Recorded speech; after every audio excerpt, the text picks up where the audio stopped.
Non, faire des choix, c'est pas être élitiste. Faire des choix, c'est pouvoir sélectionner ce qui correspond le mieux à ma librairie, en fait. Ouais. Mais c'est pas forcément un élitisme parce que je veux aussi me dire, ben voilà, j'ai pas mal de lectures belges, d'auteurs belges qui ne sont pas forcément voilà, dans les top 10.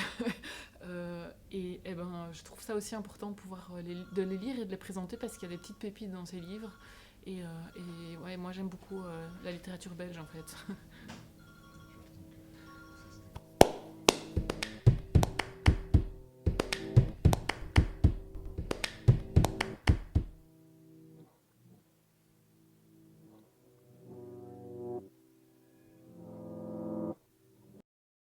J'ai envie de vous parler justement d'un de ces auteurs qui s'appelle Bruno Dinan, qui a été édité aux éditions Academia.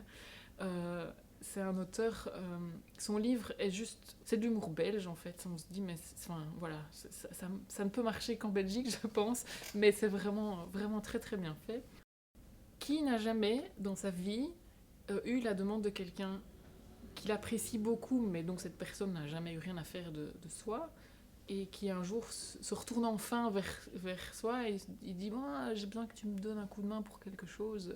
Là on se dit il m'a enfin regardé, je vais aller voir ce qu'il veut. En général on s'arrête là quand c'est trop compliqué comme demande. Sauf qu'ici le héros en question, il se demande encore maintenant, à mon avis, il se demande toujours comment il a pu en arriver là. Il s'est retrouvé, il a réalisé ce qu'il avait fait quand c'était presque déjà trop tard en fait. Il était sur la route, dans sa berlingot, avec un cadavre dans son coffre et un couteau sous son siège. L'arme du crime en fait, sous son siège. Tout ça parce que la fille dont il était éperdument amoureux, mais qui ne le regardait pas, un soir l'a appelé en disant écoute, j'ai besoin que tu viennes m'aider.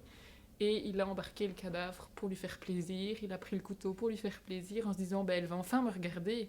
Et donc le voilà embarqué dans cette histoire avec un cadavre, le couteau et tout qui l'accuse en fait, puisque ce couteau il l'a pris en main. Et donc maintenant il doit trouver une solution parce qu'il dit moi je vais pas, j'ai pas tué ce monsieur, il sait même pas qui est mort en fait.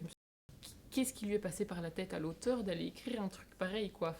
C'est un scénario un peu improbable avec vraiment un humour à la belge en fait, avec des petites anecdotes, avec voilà, du piquant, avec des situations complètement rocambolesques.